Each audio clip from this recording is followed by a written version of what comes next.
Avec la lune noire conjointe au nœud sud, en balance, je me suis demandé comment j'allais aborder cette vidéo. Je n'avais pas envie de parler de choses lambda et j'ai regardé dans ma vie ce qui s'était passé et j'ai compris ce dont je devais parler.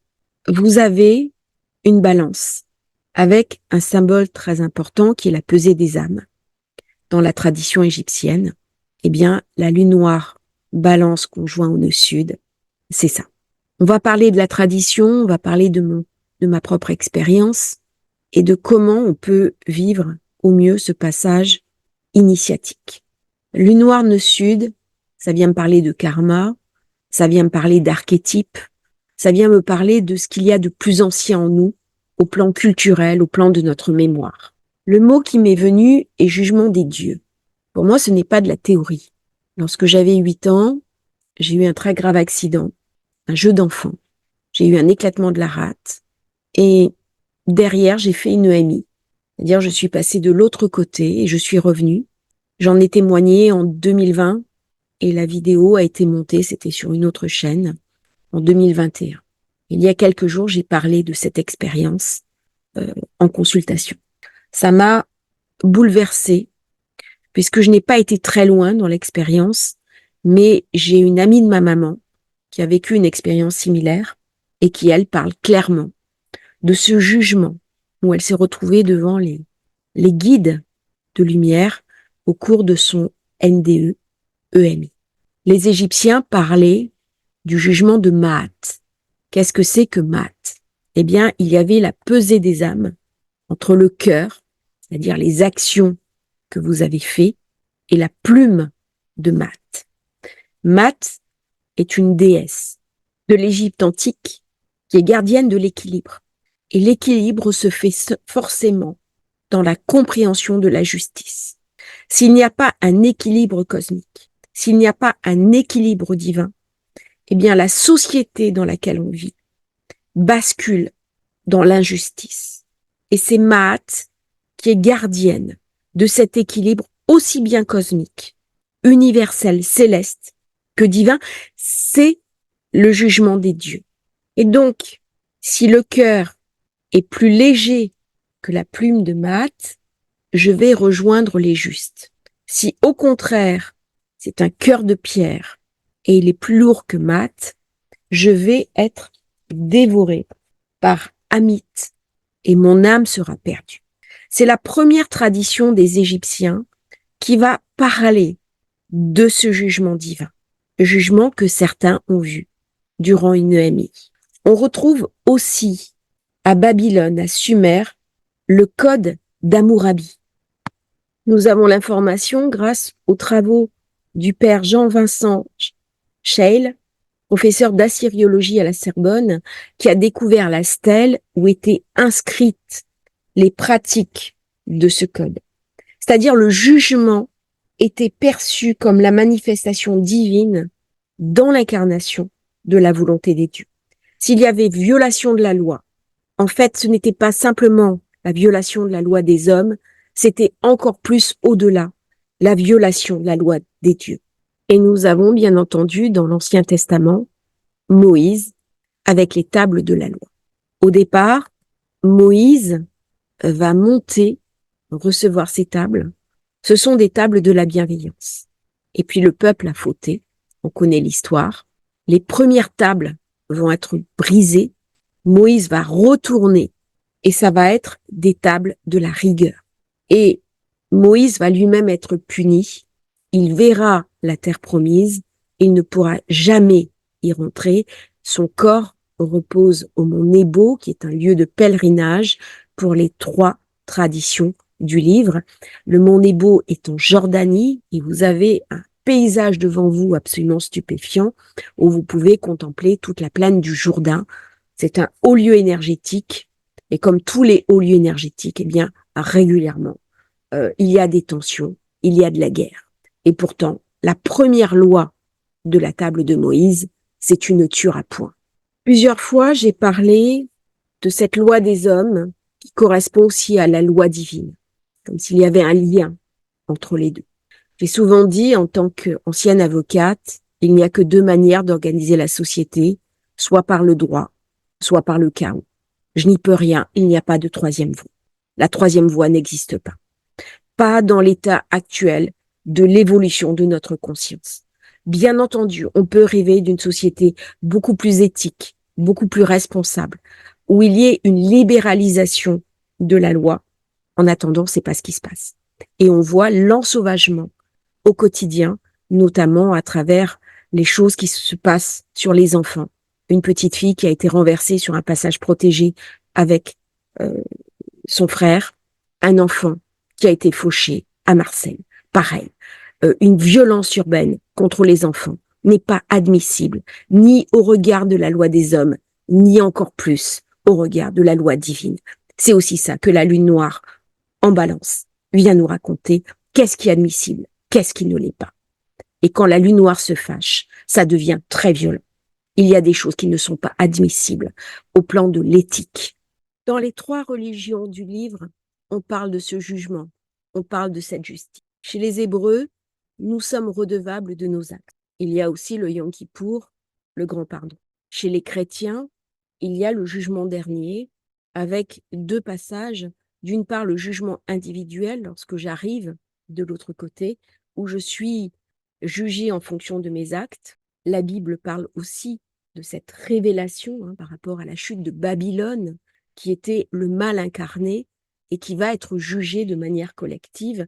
Et c'est très intéressant de parler de ça en passage Mars, Carré, Neptune. Mais il y a aussi le jugement de l'Apocalypse. Le jugement de l'Apocalypse, c'est un jugement collectif. Comme on a chez les Juifs l'attente du Messia, de la fin des temps. En islam, on a le jour du jugement. À la fin des temps, Allah va juger chaque individu selon ses actions et le jugement se fera dans la tombe. Alors, on retrouve cette idée de justice et cette idée de Lilith qui juge les êtres parce que Lilith est un démon.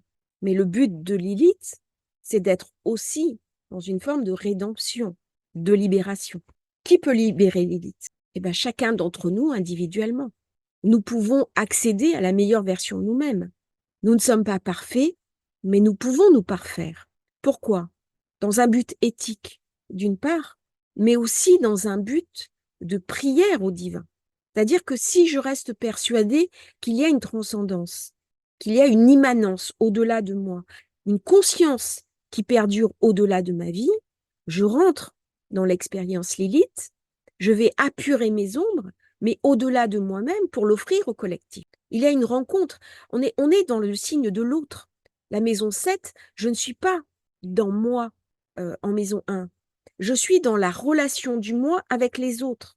Qu'est-ce que j'apporte au collectif? Le collectif étant pris non pas dans le sens maison 11, mais le sens des personnes que je vais rencontrer, des personnes avec qui je suis en contact, que je peux identifier. Et je suis responsable de mes actes, que j'en ai conscience ou pas. Donc elle m'invite à beaucoup plus de conscience. C'est ce qu'on va retrouver dans l'hindouisme, le karma, qui est une redistribution dans la vie future de mes actes présents. Au plus je vais nettoyer mes ombres et devenir quelqu'un de bienveillant, alors je ne parle pas d'être faible, je ne parle pas de ne pas se faire respecter, c'est pas ça dont je parle, mais une bienveillance quotidienne. On demande toujours qu'est-ce que la vie m'apporte. Eh bien là, il y a une inversion du principe avec Lilith en balance. Qu'est-ce que je vais apporter à la vie? La chaîne en est un exemple. Je cherche pas à savoir qu'est-ce que la chaîne va m'apporter. Je cherche qu'est-ce que moi je peux apporter à la chaîne. Qu'est-ce que je peux donner? Et c'est dans cette idée d'un équilibre entre ce que je donne, ce que je reçois, que Lilith vient m'interroger. Si je ne fais que donner, je suis dans l'erreur. Je dois rééquilibrer. À ce moment-là, j'ai un trouble du donner-recevoir. Dans le bouddhisme, pareil, il y a un équilibre. Et on retrouve cette balance de maths, cette balance du jugement. Alors là, je vous ai mis une photo très inspirée de Sisyphe. Oui, parce que à chaque vie, je redémarre quelque chose. Je suis invitée à progresser. Si on se place dans une logique de vie antérieure, de vie successive. Mais même si je ne crois pas à ces concepts, le simple fait de penser en termes de conscience qu'est-ce que je peux apporter au monde m'ouvre de toute façon les portes de Lilith conjoint au nœud sud en balance. Je suis au nœud sud, je vais être invitée à travailler sur mes ombres qui viennent de mon passé, mes douleurs d'avant, mes douleurs transgénérationnelles, les douleurs que la société n'arrive pas à intégrer. La guerre est toujours liée à un cumul d'inconscients collectifs qui n'arrivent pas à intégrer une douleur précédente. C'est pour cela que le monde souffre. Et c'est sur ça que l'élite vient nous interroger et nous questionner. En Grèce antique, qu'est-ce qui se passe? Eh bien, c'est Hadès. Hadès qui est le dieu des enfers. Et c'est Hadès qui va porter le karma. Et on peut se mettre dans ses bonnes grâces par des offrandes, des rituels, des sacrifices. On peut donc interagir avec le jugement que l'on va recevoir au moment du passage. Avec la lune noire, il y a toujours un passage. Il y a toujours un axe entre la balance et de l'autre côté, le bélier. Ça veut dire que lune noire en balance, si on voit bien là Vénus qui ouvre la porte, alors que le projeté de l'élite se fait en face, au nœud nord, c'est-à-dire la résolution du coup. Si je rajoute les astéroïdes, j'ai Junon, la relation que je peux entretenir avec l'autre. C'est aussi la conjugalité. Avec Junon qui me parle de mon partenaire, de mes associations affectives, l'archétype vient s'incarner dans le réel. Ce sont les amours passés qui se réinvitent dans ma vie. Ou alors les vieux schémas de pensée qui m'empêchent de réussir ma relation à l'autre. C'est-à-dire que quand j'ai peur de l'autre, parce que ma famille d'origine m'a élevée dans la peur de l'autre. Je pense notamment aux femmes, dans la lignée féminine. Avec Vénus, Junon, Lune noire, on est clairement dans une lignée féminine. Il y a la possibilité de voir l'autre, le masculin, comme agressant. Ce n'est pas le cas. Mais il y a eu avant moi des lignées de femmes où il y avait une méfiance, une peur de l'autre. Pour dépasser cette peur, pour aller vers la conjugalité, vers la relation intime, il faut que je laisse de côté cette peur, parce que sinon la rencontre n'est pas possible. C'est une des raisons des échecs. C'est-à-dire que si je ne laisse pas dans mon passé la peur atavique que mon éducation a créée en voyant l'autre, non pas pour ce qu'il est, c'est-à-dire quelqu'un qui a des qualités, des défauts et avec qui je peux m'entendre, mais au contraire quelqu'un qui va menacer mon intégrité, il ne peut pas y avoir rencontre. Il ne peut pas y avoir conjugalité. On est là dans le signe de la maison 7.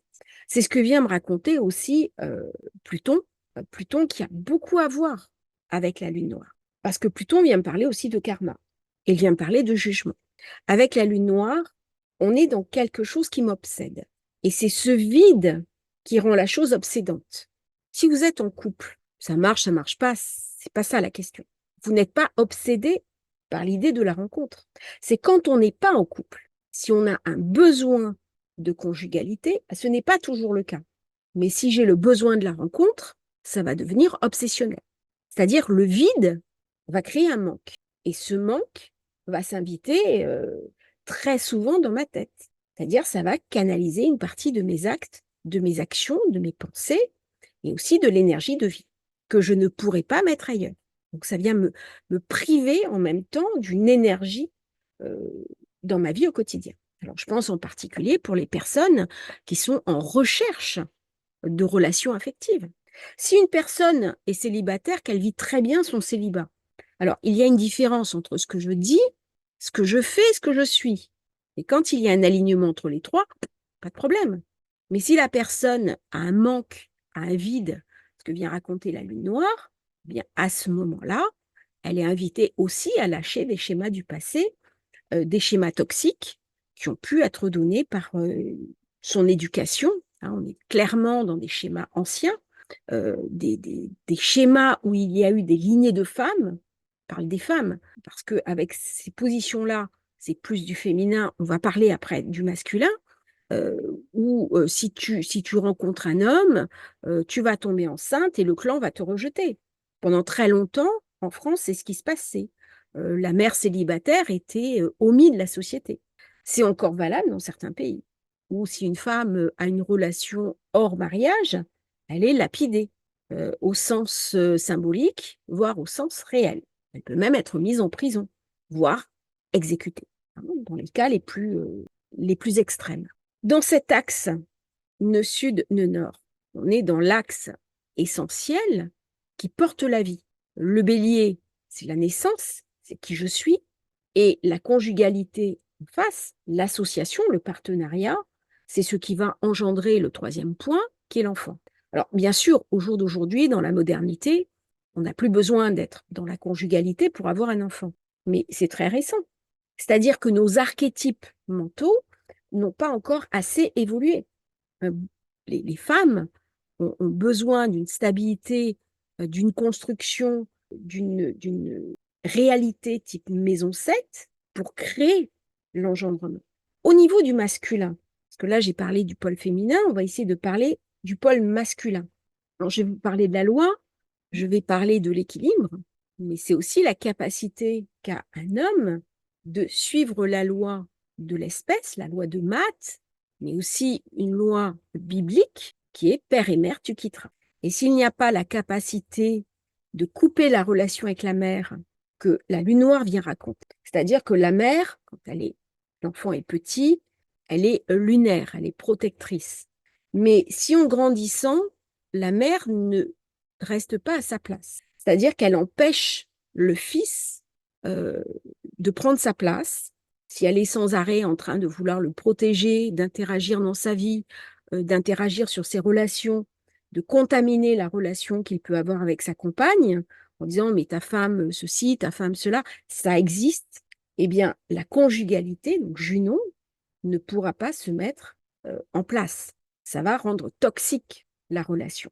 Et la mère, qui est la lune, devient à ce moment-là la lune noire. C'est-à-dire, au lieu d'être la mère protectrice, aidante, aimante, ça devient une mère toxique qui empêche le garçon de prendre sa place, son autonomie, et donc de rencontrer la conjugalité. Ce qu'il va faire en balance. Vous avez par exemple un certain nombre de mères qui sont dans l'angoisse. C'est légitime. Mais à un moment donné, l'angoisse doit céder le pas à l'autonomie de l'enfant. Ça fait partie de la vie, malheureusement. Et parce qu'elles ont des angoisses très importantes à l'intérieur d'elles-mêmes, parce qu'elles n'ont pas touché du doigt une certaine maturité, il ne s'agit pas de les mettre en question, mais il y a une question de maturité affective qu'on est invité à avoir avec son partenaire, mais aussi avec ses enfants, eh bien, elles veulent contrôler la vie de leur fille. Et donc, elles deviennent symboliquement l'épouse à la place de l'épouse. C'est-à-dire, c'est elles qui vont décider et confisquer le pouvoir que l'épouse peut avoir. Et là, ça va donner des conflits. C'est-à-dire la fille avec une belle-mère invivable. Et c'est tout le mythe des belles-mères. Le mythe des belles-mères invivables, c'est la lune noire en balance. C'est-à-dire la mère qui ne reste pas à sa place. Et ça devient forcément quelque chose de toxique. Et on entend souvent ces propos, c'est pour ton bien. Bah non, si c'est pour mon bien, tu restes à ta place. Parce que c'est à moi de faire mes erreurs, de trouver mes équilibres. Et si je tombe, de toute façon, c'est ma vie. Et c'est ça, trouver l'équilibre dans sa vie. C'est cette lune noire qui nous montre où je ne suis pas équilibrée. Et en ce moment, avec ce passage qui est très intéressant, avec Vénus qui ouvre la porte, ça vient parler des relations toxiques. Si dans la famille, donc dans mes associations de famille, les personnes ne sont pas à leur place, c'est-à-dire que ma mère prend la place de mon épouse, ou chez une femme, elle décide à la place de mon époux et je lui laisse la place, ça va pas fonctionner. Ça va créer de la rupture. Et là, on a sur la lune noire qui fait exploser les couples. Et c'est de ça dont elle vient me parler au nœud sud. Et c'est renforcé par la présence de Junon. C'est-à-dire que si je suis en recherche d'un partenariat, d'une association affective, quelle est ma capacité à me mettre en distance, un, par rapport à ma propre mère, deux, par rapport à mes propres schémas hérités de mes ancêtres. Et je vais être invitée à les clarifier. Il y a des lois. Et cette loi, pour créer sa famille, eh bien, on quitte sa famille d'origine. Alors, il y avait cette symbolique de l'enlèvement, par exemple. Alors, il y a toute une tradition. Bon, maintenant, c'est un peu en souffrance, ce genre de thématique, parce qu'il y a des enlèvements réels. Là, on parlait d'enlèvements symboliques, comme les Sabines, où l'homme porte sa femme au moment où il franchit la porte du foyer.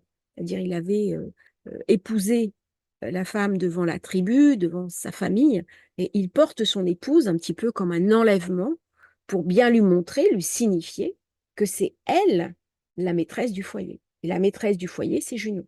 Et dans ces aspects-là, avec cet amas qui est très intéressant, qui est très, très porteur de sens, c'est une véritable invitation, d'autant que Pluton revient dans le Capricorne, qu'Uranus devient rétrograde, à changer ces schémas de pensée intérieure. Quelle est la place que je vais laisser à l'autre? Est-ce que je reste, euh, j'ai envie de dire, quel que soit mon âge, l'enfant qui va obéir aux ordres de ma mère, que j'ai 30 ans, 40 ans, 50 ans, 60 ans ou plus? Ou est-ce que je deviens l'adulte et même si je la respecte, eh bien, je la remets à la place de la lune?